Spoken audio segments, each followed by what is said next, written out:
So a lot of you are asking how I treat TMJD at my private TMJD only practice here. And I wanted to make sure that I answer that question because it's a really good one.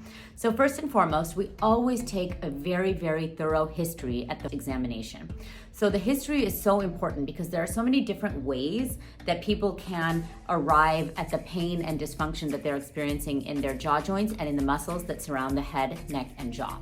So we want to know about any whiplash incidents, direct impacts to the jaw, any accidents even as a child. We want to know about orthodontic history, about sleep apnea. We want to know about clenching or grinding, whether people are aware that they're doing it, if they're doing it during the day or night. So we take a very good, thorough history, and that's kind of the first step of the examination. Next, what we do is, of course, the examination itself. So we feel the muscles with a certain amount of pressure. We feel the muscles of the head, neck, and jaw.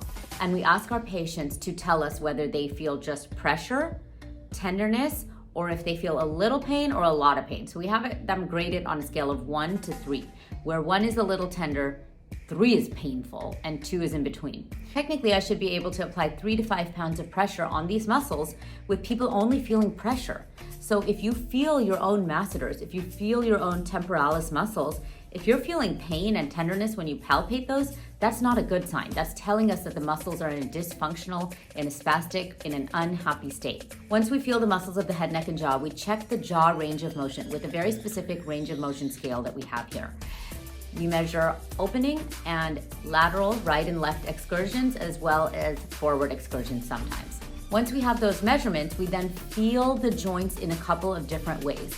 I place my fingers over the jaw joints and ask my patients to open and close, open and close, slowly a couple of times. And I'm feeling for clicking, popping, or crackling noises inside of the joints.